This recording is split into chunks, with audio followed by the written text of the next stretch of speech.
Good evening. I'm back. So as promised, I am gonna do a few more finds with you today. I wanted to get it done earlier, but I've just been so busy today. So I found another 3 items. I thought if I do it in threes, it's gonna make the video not so long, and it's more to take in rather than having loads of stuff. And because I do want to make these videos spread as well. I don't want them to be too long, and yeah, I want to keep them going for a little while if I can, because it's another way, as I said on the last video, of like gaining more confidence, which is like the biggest problem at the minute, because I've never done this before. But we're doing all right, and I just want to thank everybody who's been supporting us so far. If you could give us a follow on our social medias with Sadie and Paul Detectory Stay Away, or YouTube, it's just Detectory Stay Away. And then that's on TikTok, Instagram and Facebook. And if you could subscribe on YouTube and like our videos, that would be a massive help, because we're trying to grow a community. So yeah, so today I'm going to show you a cartwheel penny, a British Army button and a fob seal. So what I'll do now is I'll turn you around, flip you around, and then get straight into it. All right then, so here we are. We've got our cartwheel penny, fob seal and British Army button. Right, so we'll start with the cartwheel penny. You can just about see the writing along the outside. Now these are really thick, these are. Look at my, you can tell I'm a detectorist, look how dry my skin is. So that side you can just about work out the Britannia. Now, in all fairness, as far as cartwheel pennies go, this isn't bad condition. They're very hard to find. Any detectorist will back me up on this one. They are quite hard to find in really good condition. I have seen some much better than this, though, to be fair. But it's not that bad at all. That side's more worn. I'm just trying to see if I can find George. They are George III.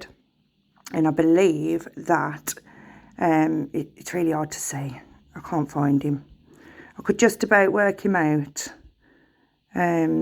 off camera, but I'm struggling on the camera, so I'll flip back to the Britannia side if I don't drop him. There she is. There's Britannia. Just about see the date down the bottom as well, if it'll focus. 1797. Now I do believe that these was all minted with the date being 1797, but obviously that was made over a few years, but they all have the same date on them. They're called cartwheel pennies. They got the nickname from the fact that the trim, the thickness and the outer trim resembles a cartwheel. So the old horses and carts, the wheels on the carts, it resembles one of them. So that's where it got its nickname from. But they are nice coins. I've only ever found one, and there is a 2p as well. So you can get a 2p coin, which I'm yet to find. I don't think I actually know anybody who's had a 2p. Has our Paul had? No, I think our Paul's are more just the cartwheel penny, the 1p. But yeah, they're made of copper. There was 44 million of them made. And yeah, that's about all I know on these, really. But they're a lovely little find. I was chuffed to bits when I found this one, because I'd been looking for years. It took me about 3 years to find that. So yeah, that's that one. That's the cartwheel penny done. All right, we'll go on to the fob seal. This is a lovely little fob seal, this is. I'm unsure of the date. From the research I've done, it's looking around 1800s. Unfortunately, it's missing the seal from the bottom, which I'm gutted about. And silly me, when I first pulled it up, it didn't register, typical Sadie, what it was straight away. So I found it, checked the hole with my pinpointer, and I couldn't find it. Anything else, I thought, right, that's it then. That's a nice little find. Gets back to the car, and I says to somebody, is this a fob seal? And my friend says, yeah, it is. It's a cracking find, that is. He says, did you check the hole for the seal? Well, the seal wouldn't have been made of metal. So I didn't click on straight away that the seal still could have been in the hole. But it was a group dig, and there was holes everywhere, and I would have just been digging up holes forever, trying to look for it again. So I just cut my losses and kept it because I just thought I'll just keep it as this without the seal. Pretty explanatory really, because what the seal would have been is it would have been in there, and it would have been, say, a family initial, a family crest, or a personal design. And then when letters or documents were done and they'd got to seal the deal as I call it, that's where it came from, they'd drop some wax on and then they'd seal it, and it'd bring up like a lovely imprint in the wax and personalised to the person who done it. So it is a cool little find, that is, and I do like that a lot. And it is good condition, a little bit bent in places, but other than that, it is a good condition. It's just a shame I don't actually seal out the old, but then again, it might not have been in there anyway, so, but lovely find. And then this one is the British Army military button. So this would have been a Victorian era, and as you can see, it's quite good condition.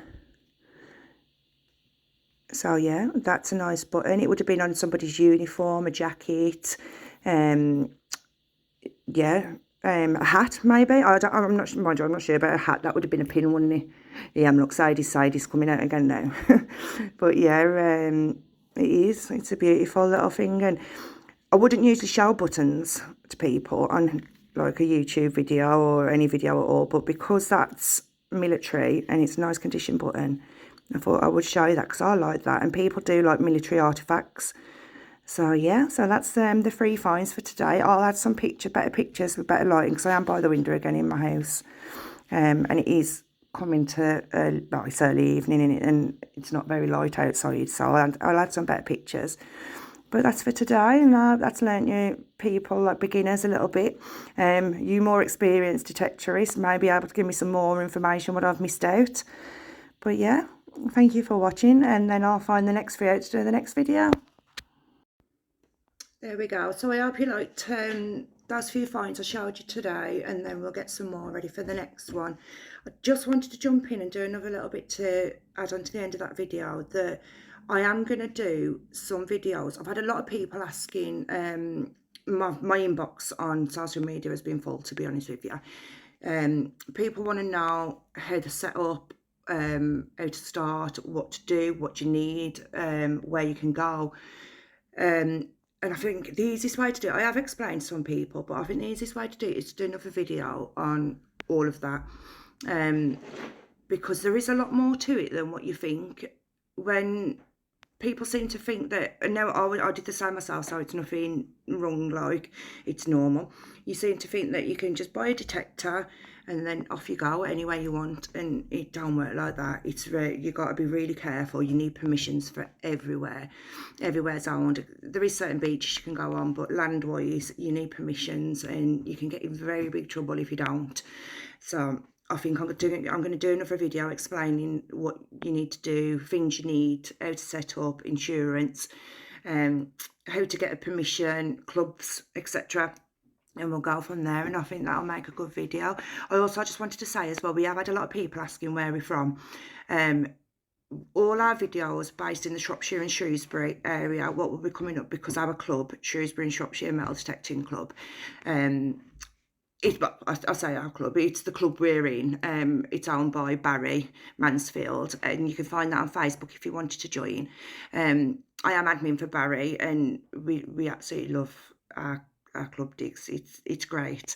So that, because it's Shrewsbury, it's that end, and on permissions, we have got a local one and we have got one in Shropshire. I won't disclose where, because out of respect for the landowners. So yeah, they're basically that end. So they are all around that area, but we're actually from Willenhall in the West Midlands, and not the Coventry one, because people keep asking where we're from, and we're not from that one. We're from the Walsall, Wolverhampton way, Black Country way. So just hope that like settles it out, because it's quite confusing that there's 2 Willenhalls and they ain't that far away from each other. Well, they am, but you know what I mean. So it does confuse people, but the accent kind of gives it away to which Willenhall we're from. So yeah, I'm going to leave it there for today, and we'll see you all in the next video. Thank you again, everyone, for watching, and thank you for all the support. We really do appreciate it. And just, I'm afraid to ask again, but if you could all give us a like, give us a share, give us a follow on all platforms, we'd be really grateful. Thanks again.